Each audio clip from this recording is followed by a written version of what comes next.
What's up YouTube, it's Louis here. I hope you're all well. So on the weekly time frame, something I forgot to talk about at the beginning of this week for Quant is that we actually did close above the 55 weekly. What did I tell you should really happen? I didn't say what's going to, but I said what should really happen is over here, the same as this.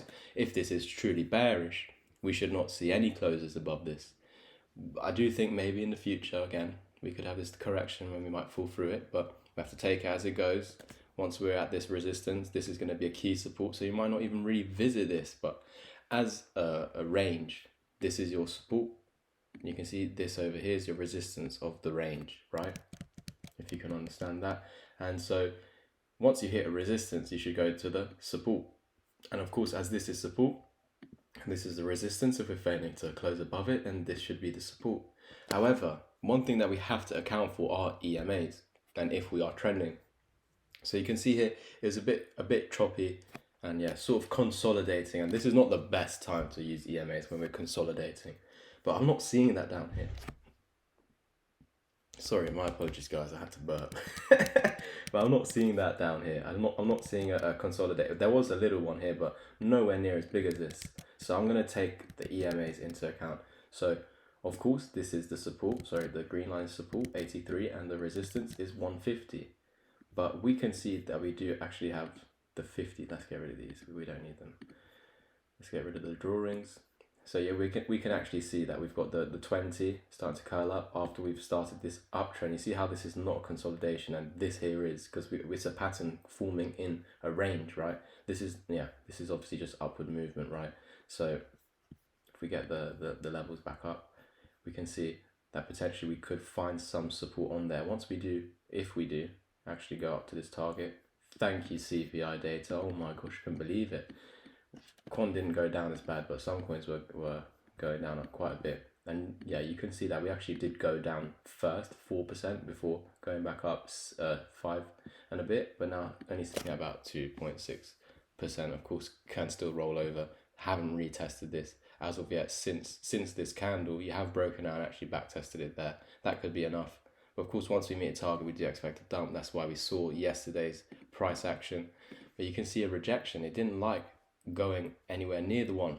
And now, guys, as long as we're above this golden pocket, we should actually continue. Continue to the 1618 after we've met the bare minimal target, the 1.272. That's why we had to get some sort of reaction. But that there, I like that it's held the one. However, unfortunately, although it looks like a bullish candle, we are at some sort of resistance. So it could mean that it's actually a hanging man. But because we're at support and resistance, I'd rather not just give it a name.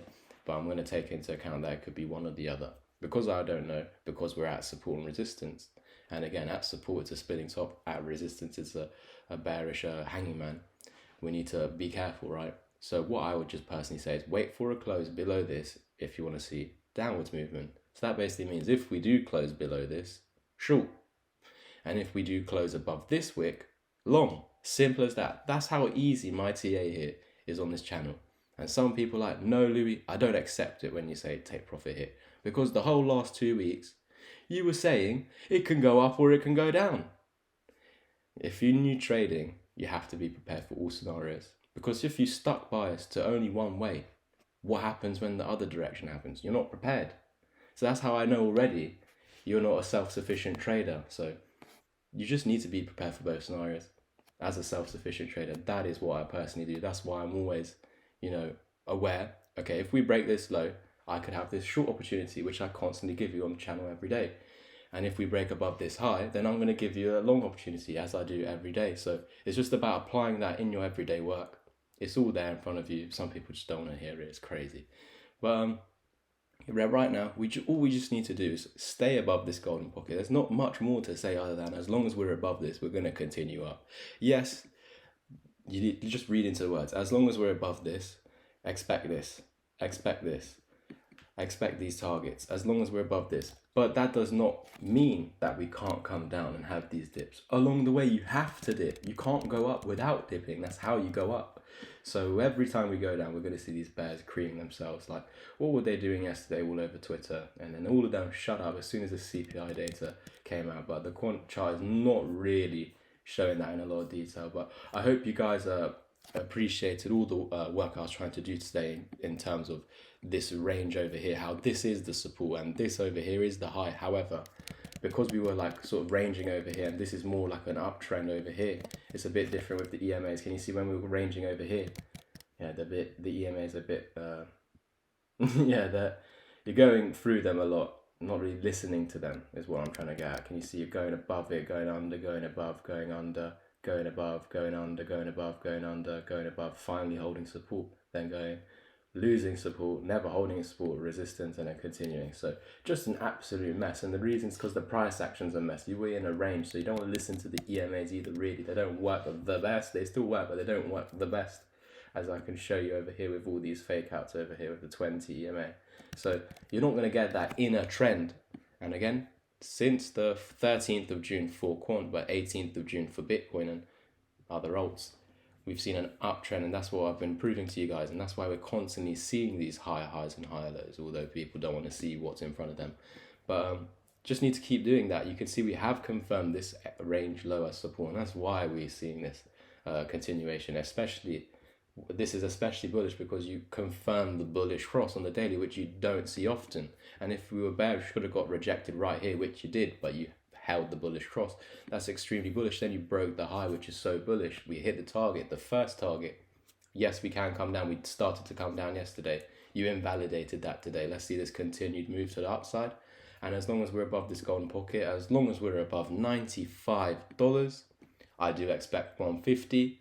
And if we dip, you know, we can dip now, but as long as we're above 95, we'll still go to 150. We could just continue to 150 now. And then after that, if we do come down, that's still completely fine. We can still go up to 175, 195, and 205. That would be completely insane. So let's see that going forward. As long as we're above 95, we can at least say in the near short term, we're going to continue up to the 1618 and eventually to these, as long as you can hold above this in every single correction. So if we correct now, hold above that, we'll continue up. Okay, after that, if we correct now, we need to hold above this and then we'll continue up. And so on. So do you understand that? So any correction, doesn't matter if it's from here, from there, or up there, you just need to hold above this golden bit if you want to see continued upside in the short term. But if you do lose this, then yeah, you're going to see a correction in the short term, like yeah, a bigger correction for crypto. And then we take it level by level. Okay, looking back at the left, looking to the left, the structure is leaving us clues because this was the range low and the range high. So technically we want to stay above this as well.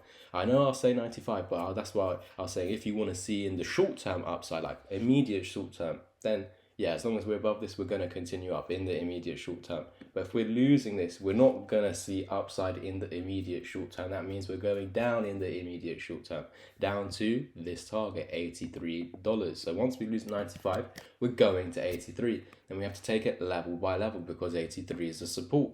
You also have a support of the wick under 83 at 77. Sorry that it's so zoomed out, but I just find it easy to do it all zoomed out, so apologies.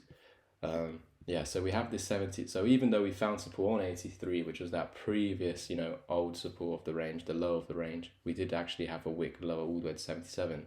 So I'd want to see it close below 77 to say, yeah, 100% going down to this double bottom neckline. And then, yeah, you could also just say, yeah, we do have this old M pattern that never validated. So that was another pattern. If you don't remember, all the bears on Twitter were calling out and they were wrong again, because it was actually an ascending triangle and we broke out, and that's beautiful to see. So I'm rambling, guys, but yeah, it is all level by level. Again, if you validate this old M, because just because we've gone up now into W, you can still come back down and validate that old M pattern, and you could say this was just like a false high, and this was one top, and this is second top, and this still is your neckline, and then that would validate this technical target, for example. And that's why we have to take it step by step. And that's why I'm here every day, because we do everything on the daily time frame. That's what my preferred time frame is, especially in this sort of uncertain market. I'd rather keep it simple by just looking at the stuff once it's completed a whole day and just reacting after a whole day's worth of work, and not just a few hours worth of candles. I'd rather look at 24 hours worth of candles. And yeah, because it's not going to show me it's going to show me the manipulation, because this obviously was down here at first, extremely bearish, and closed bullish. So that's my exact point. That's why I'd rather wait for the daily close and come back to you the next day and react to what's happened the previous day. So that was obviously a bearish pattern. Again, we don't know what this is going to do. That's why we're just waiting. But the reason why I say we don't know what it's going to do with this exact candle is because this at support is a bullish candle, but this at resistance is a bearish candle. And we're at support and resistance, the 1 and the 1.272. So what you do is you wait for a close below the wick here or a close above that wick, and that's when you react with your trade. Okay, lose this wick, short, break that wick, long. It's not difficult, my analysis here. Thank you guys. And again, as long as you're above this golden box, which currently we are, I'm expecting further upside. But that does not mean we can't come down. You just need to hold this box and we go up. Thank you. I'll catch you in the next one. Let's get to 200 likes. Join my education. It's over on my Twitter, Louis_crypto. It's the second link under this video in the bio or the description, whatever. And yeah, I'll catch you next one. Please leave a comment and subscribe. We're trying to hit 3.4k subs. Thanks.